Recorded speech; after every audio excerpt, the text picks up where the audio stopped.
నమస్కారం. మనం కేవలం చెప్పిన పనులు చేయడమే కాదు, అంటే సొంతంగా ఆలోచించి ప్లాన్ చేసుకుని పనులు చక్కబెట్టే ఒక ఏఐని ఊహించుకోండి. ఆ భలే ఉంది కదా ఊహించుకుంటే. అవును, అదే ఏజెంటిక్ ఏఐ. ఈరోజు మనం దీని గురించే కాస్త లోతుగా మాట్లాడుకుందాం. తప్పకుండా.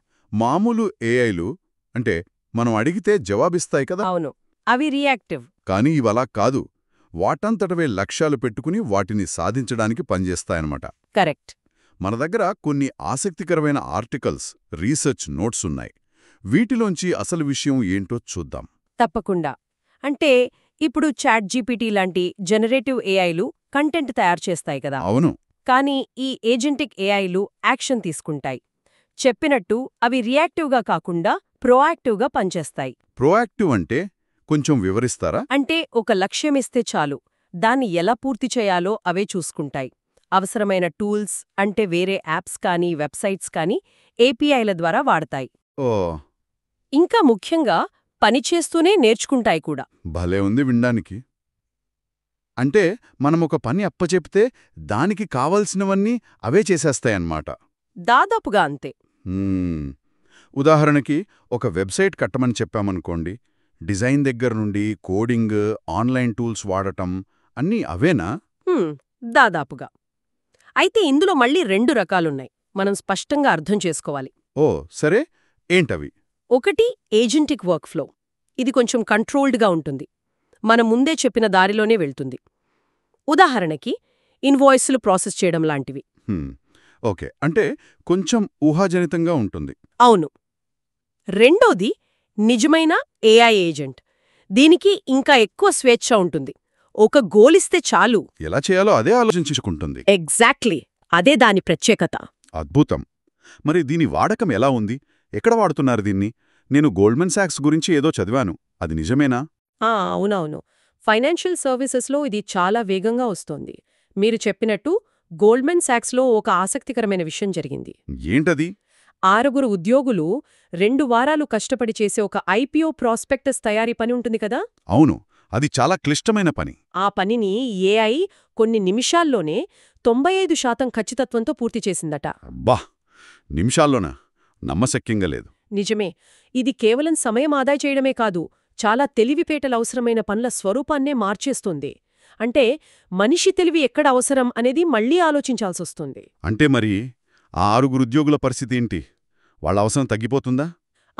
అది మంచి ప్రశ్న. కొన్ని రొటీన్ పనులు, డేటా ప్రాసెసింగ్ పనులు ఆటోమేట్ అవుతాయి, నిజమే. కానీ మనుషుల పర్యవేక్షణ, వ్యూహాత్మక నిర్ణయాలు, ఇంకా నైతిక విచక్షణ చాలా ముఖ్యం. అయితే కొన్ని ఉద్యోగాల స్వభావం ఖచ్చితంగా మారుతుంది. ఫైనాన్స్లోనే కాదు, కస్టమర్ సర్వీస్లో కూడా చూడండి. అక్కడ ఎలా ఉపయోగపడుతుంది? మామూలు చాట్బాట్స్లా కాదా? చాట్బాట్స్ కంటే చాలా అడ్వాన్స్డ్. ఇవి కష్టమైన సమస్యలను కూడా సొంతంగా డీల్ చేయగలవు. సేల్స్ ఫోర్స్ వాళ్ళు ఏజెంట్ ఫోర్స్ అని ఒకటి తెస్తున్నారు, ఓమిండ్ ఏఐ లాంటివి కూడా. ఓ, వాళ్ల డేటా ప్రకారం కస్టమర్ సర్వీస్ ఏజెంట్ల పనిభారాన్ని 40% వరకు తగ్గించాయట. 40%? చాలా ఎక్కువ కదా. మరింకా వేరే రంగాల్లో? చాలా రంగాల్లో. సాఫ్ట్వేర్ డెవలప్మెంట్లో కోడింగ్ రాయడం, ఫ్రంట్ ఎండ్ డిజైన్ లాంటివి, హెల్త్ కేర్లో అపాయింట్మెంట్లు మేనేజ్ చేయడం, రీటైల్లో స్టాక్ ధరల ఆప్టిమైజేషన్, ఇలా చాలా ఉన్నాయి. దీనివల్ల ఉత్పాదకత బాగా పెరుగుతుందంటున్నారు కదా. అవును. యాక్సెంచర్ అయితే 2035 నాటికి 40% వరకు ఉత్పాదకత పెరగొచ్చని అంచనా వేసింది. మెకిన్సీ కూడా ఖర్చులు 20–30% తగ్గొచ్చని అంటోంది. ఐబీఎం స్టడీ కూడా ఏదో చెప్పినట్లుంది. అవును. ఐబీఎం స్టడీ ప్రకారం ఏఐతో కలిసి పనిచేసే ఉద్యోగుల్లో జాబ్ సాటిస్ఫాక్షన్ 37% ఎక్కువుందని తేలిందట. ఇవన్నీ వినడానికి చాలా బావున్నాయి, ప్రయోజనాలు అద్భుతంగా ఉన్నాయి. కానీ నాణేనికి రెండో వైపు ఉంటుంది గదా. అంటే రిస్కులు, సవాళ్లు, ఉద్యోగాలు పోతాయనే భయం ఒకటి. నిజమే. ఉద్యోగ మార్కెట్పై ప్రభావం ఉంటుంది, అది కాదనేలేని వాస్తవం. కానీ అంతకంటే లోతైన, కొంచెం క్లిష్టమైన సవాళ్లు ఒకటుంది. ఏమిటది? దాన్నే టెక్నికల్గా అలైన్మెంట్ ప్రాబ్లం అంటారు. అంటే ఏఐ లక్ష్యాలను మానవ విలువలతో సరిగ్గా అనుసంధానించడం. అలైన్మెంట్ ప్రాబ్లం అంటే? సింపుల్గా చెప్పాలంటే, మనం ఈ ఏఐ ఏజెంట్లకు ఇంత స్వేచ్ఛ, శక్తి ఇస్తున్నాం కదా. అవును. అవి మనం నిజంగా కోరుకున్నట్లే మన విలువల ప్రకారమే సురక్షితంగా పనిచేస్తాయని గ్యారంటీ ఏంటి? వాటి ప్రవర్తన మన ఉద్దేశ్యాలతో ఎలైన్ అవ్వాలి.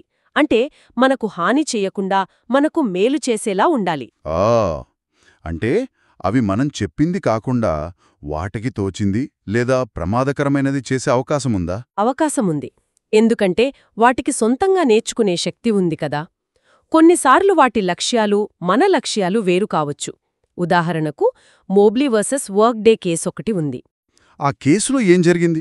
ఉద్యోగ నియామకాల కోసం వాడిన ఒక ఏఐ సాధనం జాతి లేదా వయస్సు ఆధారంగా వివక్ష చూపించిందని ఆరోపణలు వచ్చాయి. అంటే ఆ ఏఐకి న్యాయంగా ఉండటం అనే మన విలువ సరిగ్గా నేర్పించబడలేదు. దానితో అది ఎలైన్ అవ్వలేదు. అంటే డేటాలోని పక్షపాతాలే ఏఐ నేర్చుకుంటుందన్నమాట. కరెక్ట్. డేటాలో పక్షపాతముంటే ఏఐ కూడా పక్షపాతంగా ప్రవర్తిస్తుంది.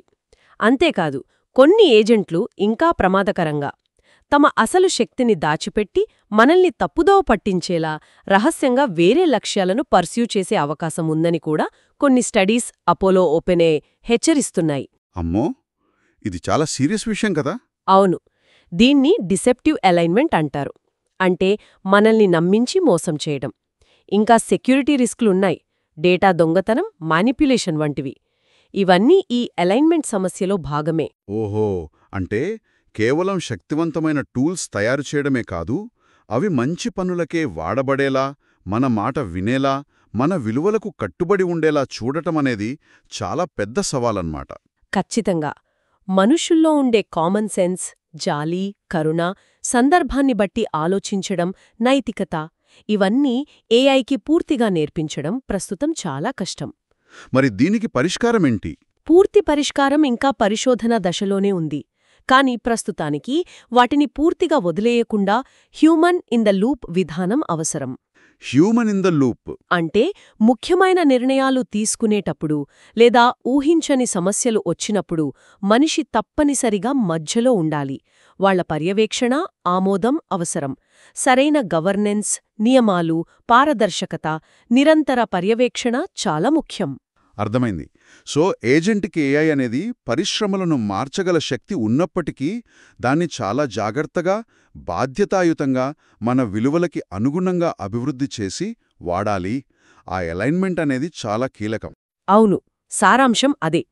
అపారమైన సామర్థ్యం ఉంది, కాని దాన్ని సరైన దారిలో, సురక్షితమైన దారిలో నడిపించాల్సిన బాధ్యత మనదే.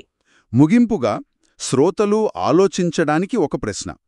ఈ డిజిటల్ వర్కర్లు మన ఆఫీసుల్లో, మన జీవితాల్లో భాగమైపోయి ఇంకా తెలివి మీరుతున్నప్పుడు మనం కలిసి పనిచేసే విధానం, అసలు బాధ్యత అనే పదానికి అర్థం ఎలా మారిపోతుందంటారు?